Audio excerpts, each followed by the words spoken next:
Swayam Prabha. Digital India. Educated India.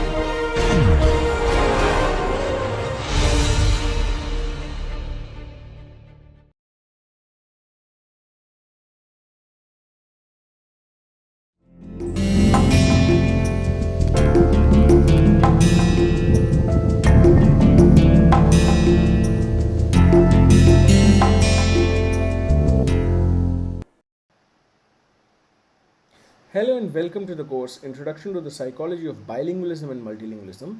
I am Dr. Ark Verma from the Department of Cognitive Sciences at IIT Kanpur, and I am going to talk to you about bilingualism and multilingualism and their consequences for other cognitive functions today. Now, so far in the previous lectures, we have studied about the various aspects of language acquisition and use in bilinguals. We have also studied about the elaborate system of control that is required by bilinguals to manage the two languages. In the most recent set of lectures, we talked about the neural correlates of language acquisition, use, production, comprehension, and also language control. However, while we are sort of moving to the conclusion of this course and moving toward a conclusion about the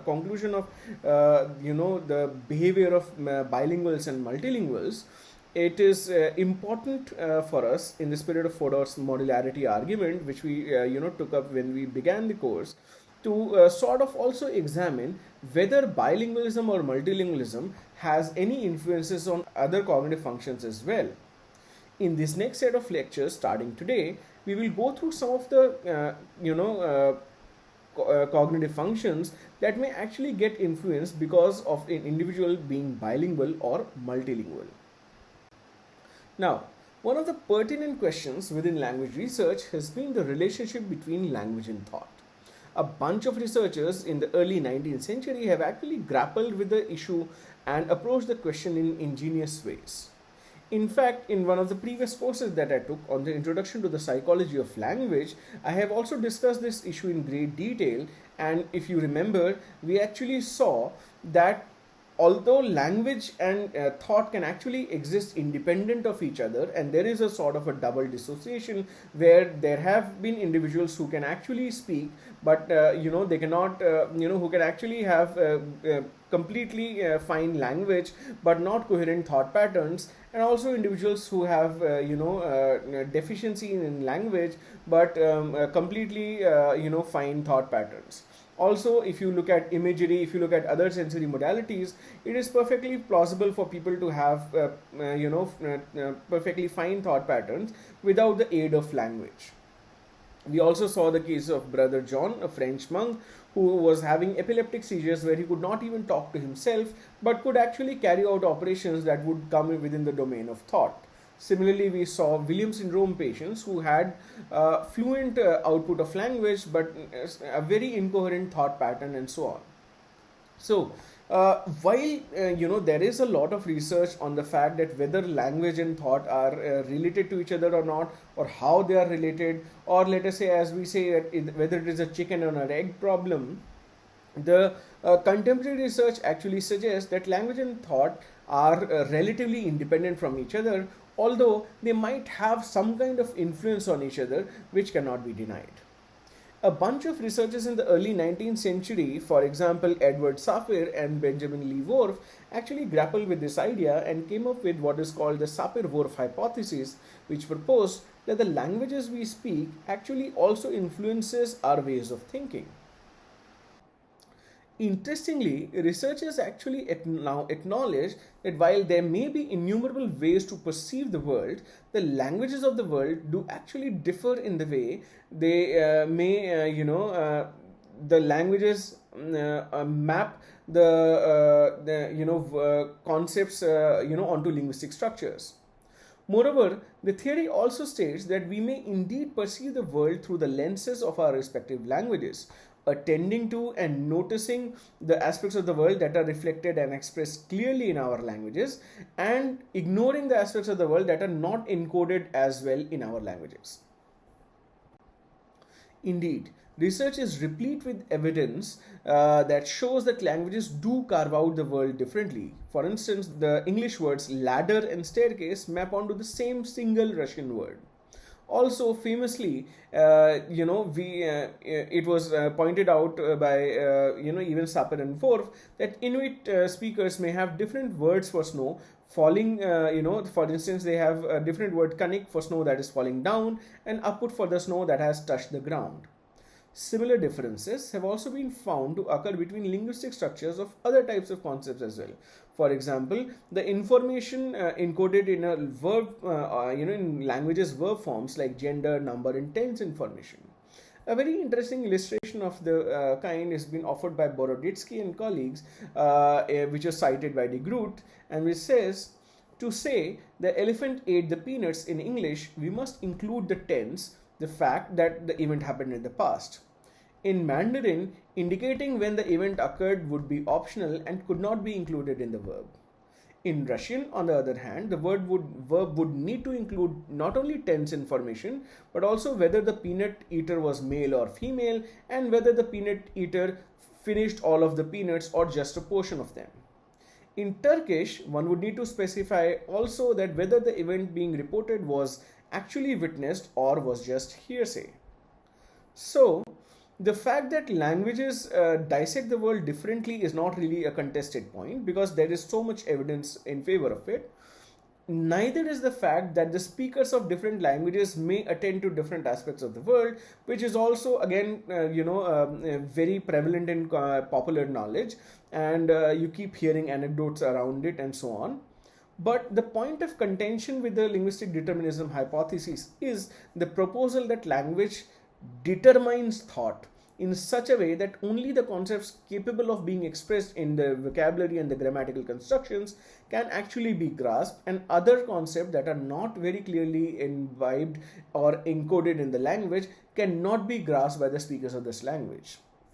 For instance, a proposal could be that according to linguistic determinism, speakers of Hopi, an American Indian language, would lack the concept of time seen as a dimension because the language does not distinguish between the various corresponding tenses in English. However, it has been shown, and it is quite possible, that a speaker of Hopi may be able to grasp the concept of time as a dimension when they were explicitly trained to do so, or via another language. In other words, even though the conceptual space of speakers of a particular language is likely to depend upon the distinctions present in their language, it should not, or it does not necessarily imply that they will not be able to pick up these concepts. In some sense, it does not limit their cognitive capabilities at all. It is only the grasping through that specific language that is limited, and when speakers are given an option and trained and talked about these things, they might be able to grasp these other concepts as well. A very interesting example of this kind is presented by Dani, a tribe in New Guinea, that although have only 2 words for color in their language, but these people were able to learn the much more varied set of English color names without a lot of trouble. In the same way, Boroditsky demonstrated that while the native speakers of Mandarin Chinese and English actually think about time in different ways, whereas Chinese represent time in a vertical dimension and English represents time in a horizontal dimension, it took only a small amount of training in Mandarin Chinese for the English speakers to start appreciating and to be able to think vertically about time. So if you look at these evidences actually provide, a lot of question to against the validity of the stronger linguistic determinism hypothesis. However, the slightly weaker version of this hypothesis that we mentioned earlier, which is the linguistic relativity hypothesis, has recently found favor amongst scientists. For example, scientists make distinction between the contents of thought and the processes of thinking, such as attending, remembering, or reasoning. Indeed, some researchers have actually started focusing on the contents of thought, which may be limited by the language, and the processes by which we arrive at such thought. So there are scientists who are actually working on whether the contents of thought are determined by language, or the process of arriving at a thought are determined by language, or both of these things. And that basically opens up a larger possibility of research into the relationship between language and thought. Indeed, a seminal work on these lines in this tradition was presented by Gentner and Golden Meadow in 3 volumes. They published 3 books titled Language as lens. Does the language we acquire influence how we see the world? Language as a toolkit. Does the language we acquire augment our capacity for higher order representation in reasoning? Language as a category marker. Does the language we acquire influence where we make our category distinction? So in that sense, these three books actually chart out this debate in much more detail, and is a highly recommended read from my side. Also, the nature of more recent research in the relationship of language and thought is slightly more nuanced than earlier. For example, the more recent work is more careful with regards to the type of evidence that would that would be counted in support of the fact that language influences thought. For example, a closer examination at some of the earlier studies reveals that several studies examining this relationship have exclusively used verbal tasks, which makes it difficult to interpret the evidence, because you cannot use verbal stimuli to judge something about the language processing, to judge something about whether language processing has an impact on thought processes. In that regard, to avoid this kind of indeterminacy or confounds, evidence from non-verbal tasks might be more useful, such as classification, memory, sorting, and matching, which are non-verbal tasks and which can still yield whether speakers of different languages have different kinds of thought and reasoning processes. Also, the more recent work in this direction considers the possibility that linguistic relativity might apply in some conditions, but not in all conditions. So, for example, Boroditsky and others have hypothesized that language may exert an especially strong influence on the formation of abstract nominal concepts such as time, concepts representing abstract activities such as thinking or loving, hating, etc., and relational concepts. They reason in the fashion that because in order to learn these concepts, individuals have to typically rely on their linguistic experience. Therefore, their linguistic experience actually limits, or in some sense scaffolds, the type of learning that they would have with respect to these concepts. Finally, recent work also expresses the awareness that the effects of language and thought are often confounded with the effects of culture and thought. Remember that languages do imbibe a lot of cultural practices between them, and a lot of effects that we might be interpreting as effects of language might actually in fact be effects of cultural differences between two cultures. Say, for example, the French and the English are different cultures, whereas the Indian and the French are also very different cultures. Now, interestingly, while there has been much debate about the relationship between language and thought, the phenomenon of bilingualism has surprisingly stayed out of this debate. Most studies have made cross-linguistic comparisons of some content of thought between monolingual speakers of two or more different languages, which differ in ways such as tense, number, or gender agreement. In fact, Pavlenko points out that bilinguals have been kept out of this research mainly because they are sort of messy and will make interpretations more difficult.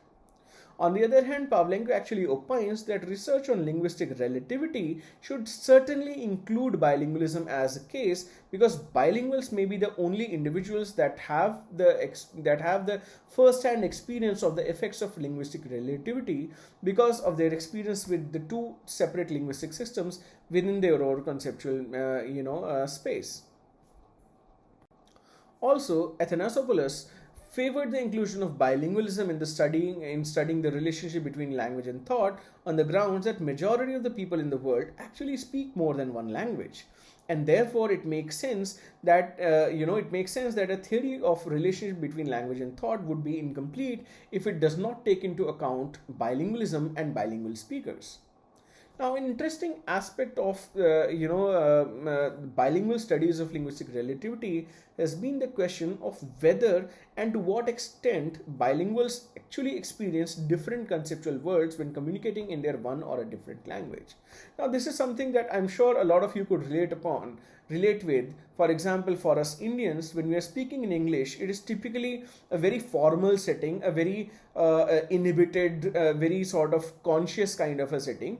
And when we switch to our own native language, be it Hindi, Tamil, Telugu, Bengali, or Malayalam, we tend to become less formal, more confident, more creative, and so on and so forth.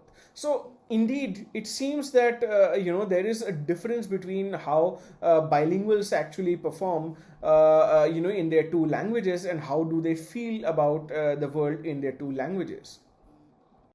On this account, anecdotal evidence actually exists of bicultural bilinguals who actually describe that they experience a personal transformation into a different conceptual world when they switch to their other language. For example, when you're speaking in school in English with your teachers and your colleagues which may not understand Hindi or Bangla, you come out as a very different person, as opposed to when you're speaking at home in Hindi or Bangla or any of your first language with your family members. Now, these experiences actually align with the notion of coordinate bilingualism that we have discussed before, and at the same time provide evidence that switching of languages does not necessarily require a simultaneous switching of socio-cultural circumstances. It is just that you can access the other cultures through this languages of the other kind. Now, these anecdotes also provide evidence against a very strong and deterministic view of the theory, as espoused by linguistic determinism by Sapir and Worf. Now, there are some more interesting questions that I would want to leave you with before I wrap this particular lecture up. And these are questions about the bilingual's relationship between language and thought.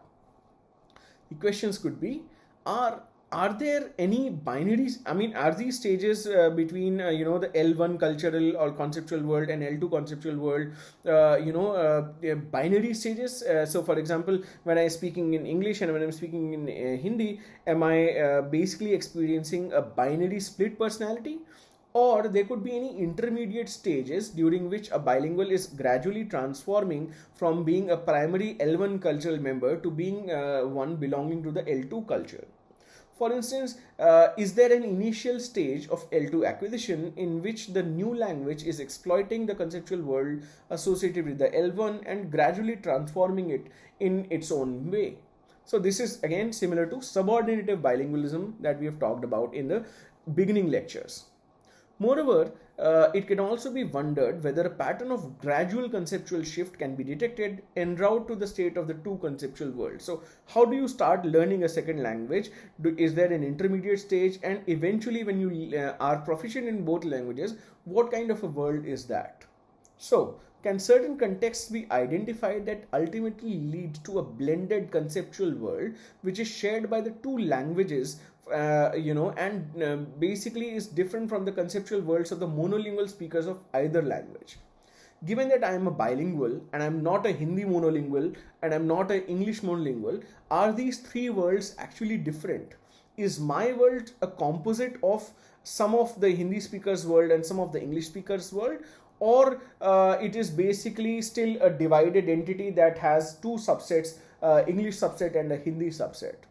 This is also something very, very interesting, and it resembles the concept of compound bilingualism that we have thought about earlier. I would like to leave you pondering about these questions at the end of this lecture, and I will discuss these topics in much more detail as I go ahead in the next lectures of this series. Thank you, and I'll see you with more on language and thought in the next lecture. Thank you.